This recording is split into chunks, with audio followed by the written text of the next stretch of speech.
Hi guys, one is here, back again for another video on the channel. In this one today then, we'll be doing another Swansea City transfer update video, the second one after our first episode last week. You guys seem to like the idea, the concept of just rounding up the week of Swansea City news, bringing you the latest news who are linked to the club of signing and linked to the club of potentially leaving as well. Now with Swansea City, of course, officially appointed Michael Duff as the new Swansea City manager, and with some hierarchy joining the club as Andy Coleman, the new chairman, and Paul Watson, the new sporting director, have both joined the club respectively.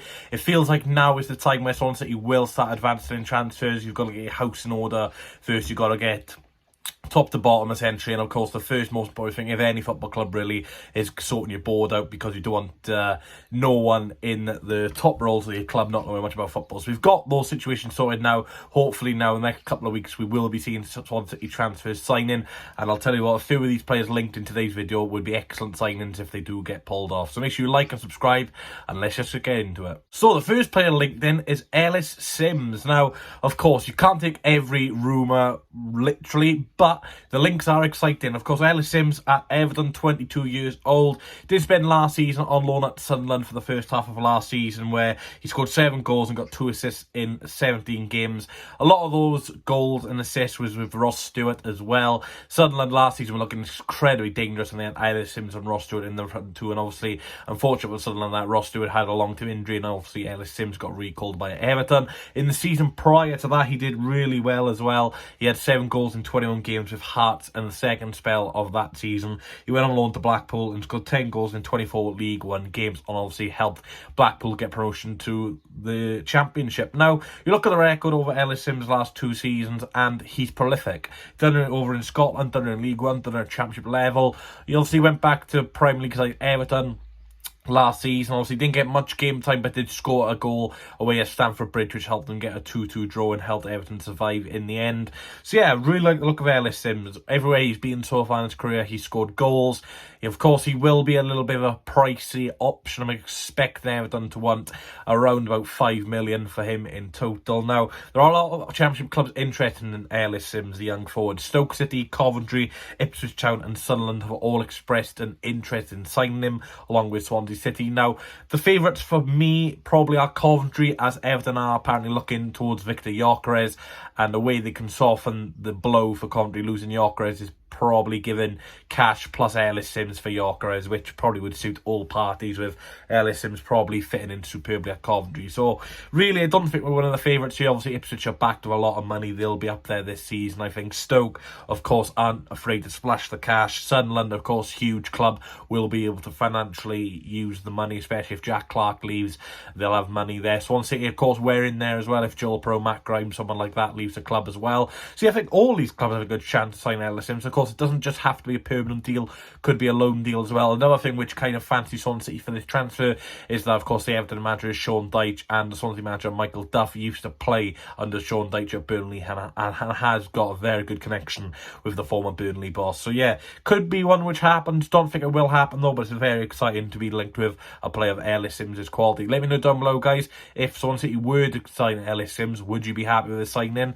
And at the end of the day, if Joel Pro does leave the Swansea City this summer, I think Ellis Simms would be a fantastic replacement. So the second player then in this video is Josh Key, another player linked with Swansea City, which we'd love to see. He's a 23-year-old, of course, playing in League One at the moment with Exeter City. He's been at Exeter since 2015, signed from Torquay United, so he's been at Exeter now for 8 seasons. It looks like he will be leaving Exeter though this summer, as he is not agreed a new deal with the team in Devon, so will be a free agent this summer. Now, he will be a free agent, but we will have to pay some sort of money in a tribunal to Exeter. If we can't agree a partial fee with them, I know he's a free agent, but because he's under a certain age, you still have to pay a little bit of a fee. So if we can't agree a fee with Exeter, it'll go down to court, where both clubs will have to negotiate a deal in court. So Swansea City are also again fought for this transfer, West Bromwich Albion and Plymouth Argyle. Josh Key, very good right back at League One level last season with Exeter.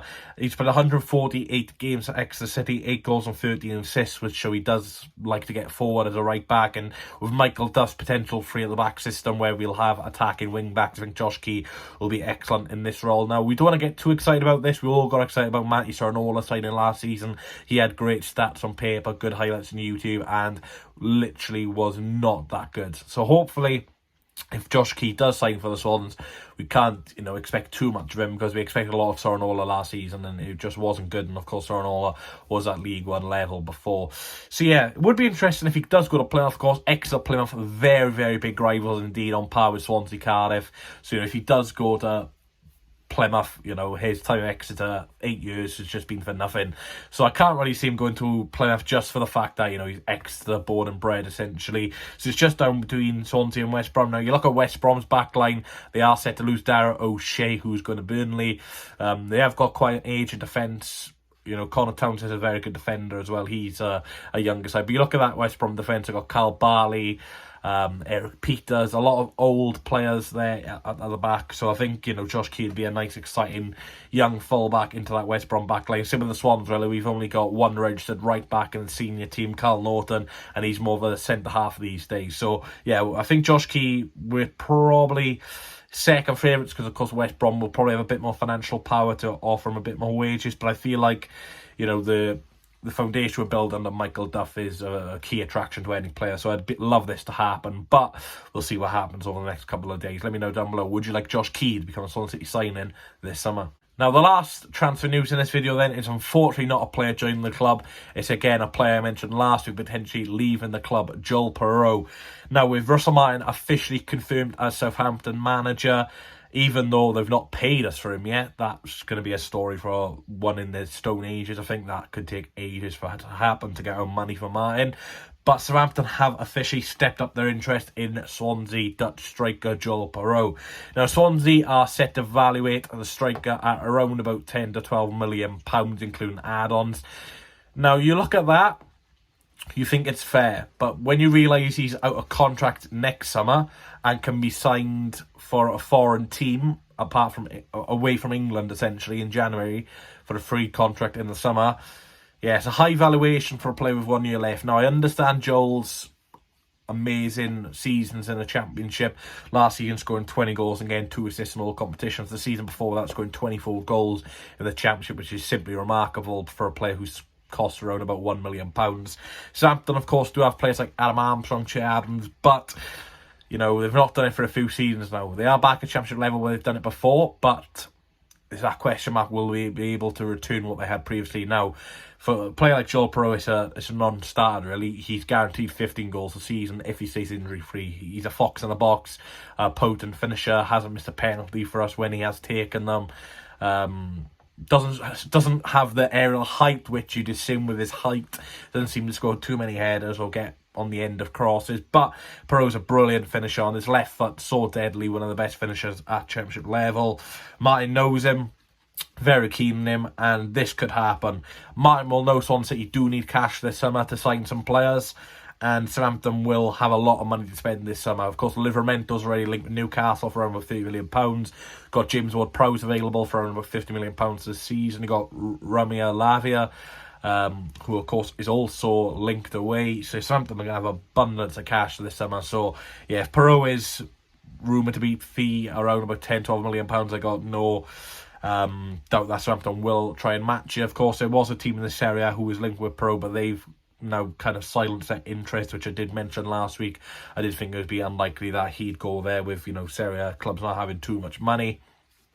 But yeah, it would be a shame to see Piroe leave. Of course, Southampton with Swansea are having a lot of trouble at the moment with the Martin fee, and it's getting a little bit ugly behind the scenes. Of course, could go down to court at the end of the day, and legal routes and stuff like that, which won't help either club really. And with us having a situation with Southampton already, let's just say both teams negotiating are not friendly with each other. Of course, we've had problems in the past in the Premier League, Swansea cancelling Southampton's hotel and stuff like that. So yeah, it's not great between the two sides. Of course, Southampton relegating us from the Premier League as well. I can't see it happening, especially Southampton. I just feel like the club would just not go down that route and negotiate with Southampton for a long time until new owners or new managers are in anyway. So thanks guys for watching. Please leave a like, comment, subscribe on the video if you enjoyed. Let me know the thoughts of Swansea City being linked with Ellis Simms and Josh Key. Ellis Simms a little bit the one out of the box, but I truly believe that Josh Key could be a Swansea City player coming the end of the month anyway. And of course, Joel Piroe, will he still be in a Swansea City shirt starting in August? Fingers crossed he is, but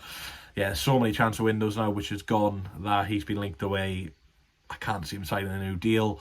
So it's the same situation with Blackburn had with Ben Barrett and Diaz. Do they cash in, or do they keep him for a season, hoping to get to the Premier League and potentially persuade him to stay? Blackburn lost a lot of money on not selling Ben Barrett and Diaz. It looks like we could do the same. So it'll be interesting. The summer is approaching. Pre-season is underway. And we're still yet to see any activity at Swansea City. But like I said, the board level's all sorted now. Got a sporting director and a new chairman in and a new manager. So our fingers crossed the signings will be well underway at Swansea City Football Club.